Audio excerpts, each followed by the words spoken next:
Hello and welcome to A Bit Too Much to Think. Today is the 9th episode in a series on sovereign citizens. Now, if you're unfamiliar with sovereign citizens, they're essentially a group of people that consider certain laws to not apply to them because they have really weird and wacky beliefs. This episode specifically deals with Pleading the Fifth, because I've seen many sovereign citizen videos, as I'm sure you have as well, where they claim to plead the fifth whenever they're asked any reasonable question from a cop, like, what is your name? So, I really want to know the answer to the question, when can you actually plead the fifth? So, most people that watch TV shows that involve court trials have heard the term plead the fifth. It's a common legal phrase, and I think most of us know generally what it means, but maybe not exactly. So, I think most people know that it is referring to the Fifth Amendment, which states, quote, "No person shall be compelled in any criminal case to be a witness against himself." Essentially, no one can force you to self-incriminate. No one can force you to make you say anything that will send you to jail. But this extends beyond the courtroom and is a right that applies to every part of a criminal investigation. This is the basis for what are known as Miranda rights, based on the 1966 court case Miranda v. Arizona. Now, Miranda v. Arizona is actually 4 cases consolidated into one, but all of them involve individuals confessing to crimes during an investigation by police when they were not informed of their rights in the Fifth Amendment. The jury of the initial case found Ernesto Miranda guilty of the crime he allegedly committed based on his confession. But then the Supreme Court decided in a 5-4 decision that in the Fifth Amendment is a requirement for all law enforcement to inform a suspect of their rights. These include what you hear in almost every cop show. You have the right to remain silent. You have the right to an attorney. Anything you say can and will be used against you in a court of law, etc. You can Google it if you want to know the full Miranda rights. Another relevant Supreme Court case to this topic is Griffin v. California from 1965, which ruled, quote, "It is a violation of a defendant's Fifth Amendment rights for the prosecutor to comment to the jury on the defendant's declining to testify, or for the judge to instruct the jury that such silence is evidence of guilt." And that's a quote from Wikipedia. Legally speaking, just because you plead the fifth does not mean you are admitting guilt.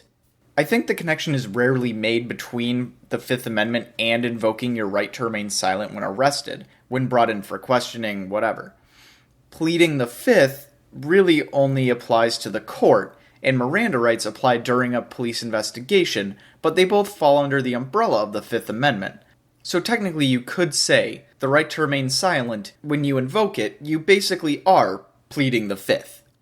So whenever a sovereign citizen says that they plead the Fifth Amendment, really what they're doing is they're invoking the right to remain silent. They're just not really using the common colloquialism. Though I will say, I think it's dumb to not help a cop out if you're not guilty of something. But that might just be me and my opinion on it. Now, one potential application of the Fifth Amendment is from the Supreme Court case, I still don't know how to pronounce this name, Hybel, versus the 6th Judicial District Court of Nevada, Humboldt County, from 2004. I talked about this case in my Terry v. Ohio video, which you can click the link in the video to watch, but I'm going to quickly highlight it here. In this case, a man was approached by police and asked his name. Now, most states have a law requiring a person to identify themselves to police, and the Supreme Court has repeatedly said that this is not an invasive question. The man refused to identify himself, so he was arrested. The court decided that what happened was constitutional because asking a person's name does not violate the Fourth Amendment, and because there was no reason in this case that the Fifth Amendment right against self-incrimination would be violated. However, in the end of the decision, written by Justice Kennedy, he discusses that there could one day be such a case in which giving one's name would incriminate themselves. He writes, quote, "A case may arise where there is substantial allegation that furnishing identity at the time of a stop would have given the police a link in the chain of evidence needed to convict the individual of a separate offense. In that case, the court can then consider whether the privilege applies, and, if the Fifth Amendment has been violated, what remedy must follow." And then he says we need not resolve those questions here. So, Justice Kennedy left it very open-ended, and it's still unresolved to this day, or at least the day of this recording. But right now, it is unlawful to refuse to identify yourself to police pretty much anywhere.